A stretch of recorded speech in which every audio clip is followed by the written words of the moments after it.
Atiku has never historically commanded more vote from the Northwest in his political career.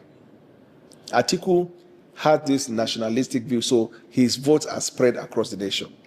Because Atiku believed that, so like for example, the Igbos have the right and the rest. So he has never been a champion whose vote count will be determined by the extraction where he come from. In 2023, he lost states in the Northeast. So we are speaking to facts, figures, and numbers, not conjecture.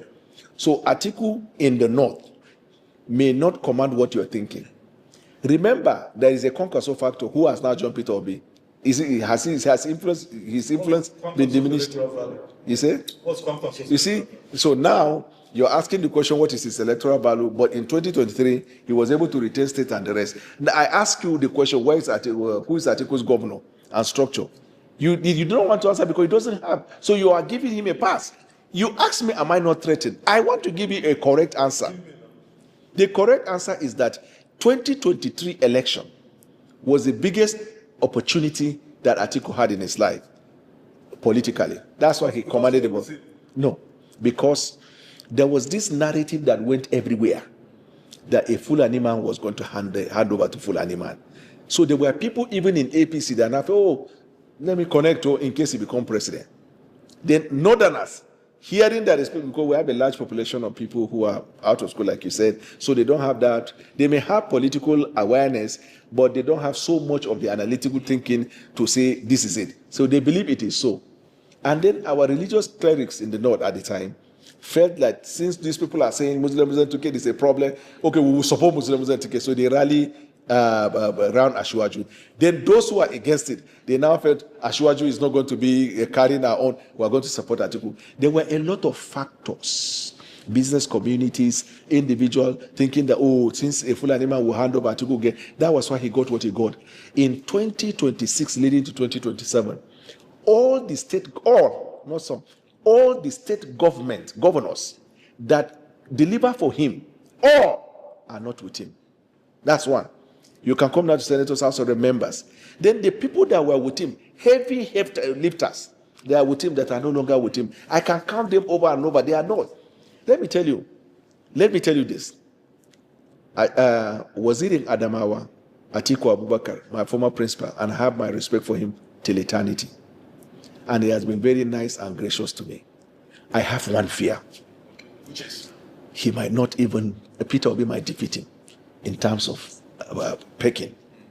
That is my fear. And the other fear is that he might even come distant forward.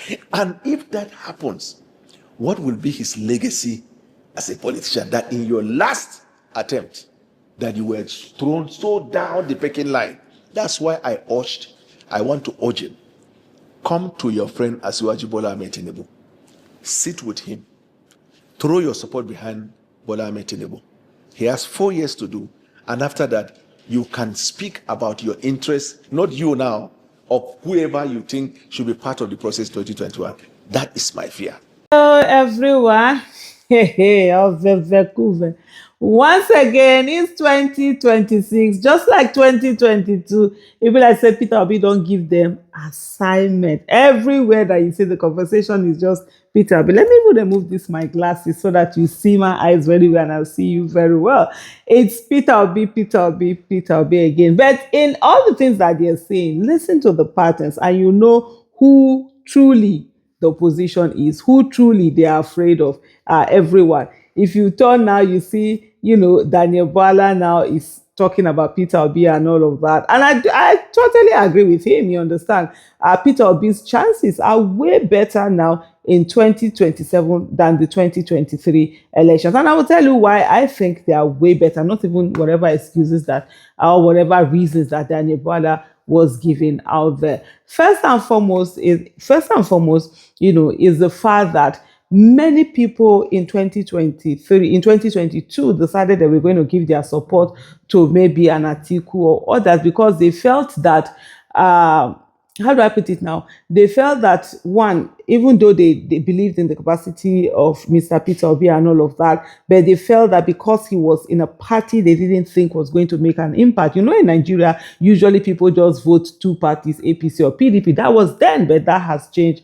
That has changed now. And so they decided, okay, they would rather put their votes where they think it's going to matter, because you know that thing that people used to say, oh, they don't want to waste their vote. And I always say, you don't want to waste your vote, but you want to waste your life, because that's what it means. When you know someone is not competent and you're voting because you think he's going to win, you're actually wasting your life. It's better you waste your vote, you vote your conviction, the person that you know is going to do the right thing. That's a whole lot, way better. So you had those people. Now they have seen Mr. Peter Obi can actually run on any party and be able to pull in those votes. They've seen his support. So with this time, there's no reason for them to say that, oh no, they win a vote, another thing. Then you have people who genuinely believe that, had believed that Tinubu was going to do any better. And now that disillusion is no longer there. They've seen what is on ground. And so for a lot of them, they're really disillusioned. They've seen how bad, Tinubu can be. And then now they put in their vote, elsewhere.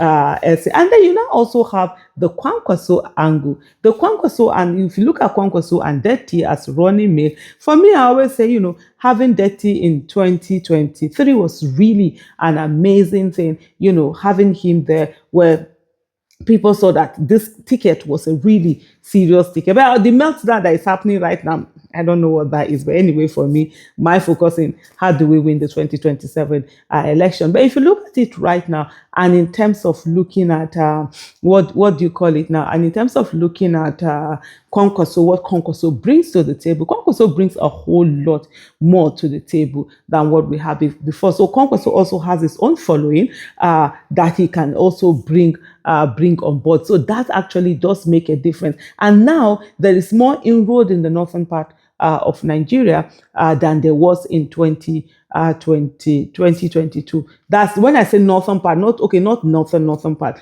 like more inroad in the northwestern part of Nigeria, because there was really major inroad in north central and also northeast in 2020 for the 2023 election. So there are so many other factors also that people are saying, okay, this is what they want to do. And you can see even from the other main contenders, you see how jittery they are, how the focus is just on one person, Mr. Peter B, and all of that, how a lot of, action being taken around the things that he is doing. It's really, to an extent, just unbelievable. But hey, just focus and see. It's like when you go to places and you say to them, people are arguing. Everybody will always say they'll be the one to win, or they are the best. But always say to them, okay, if we are not winning, who is the next person you think? That other person that is chosen more, that's the person that really is the one that is going to do it. So, like I've said before in certain videos that I've done, Nigerians, we are the opposition. Stop waiting for opposition to give you one candidate. If the opposition does not present one candidate, no, you are the opposition. Present your one candidate. People are the opposition. You've been playing opposition all this while. So this is the time for you to sit down and produce your own one candidate and let it be. And that's it. And there's no other thing. Tinubu, Atiku, whoever is coming combined, Mr. Peter Obi, you have more votes than them. And that's on period. Thank you so much for watching.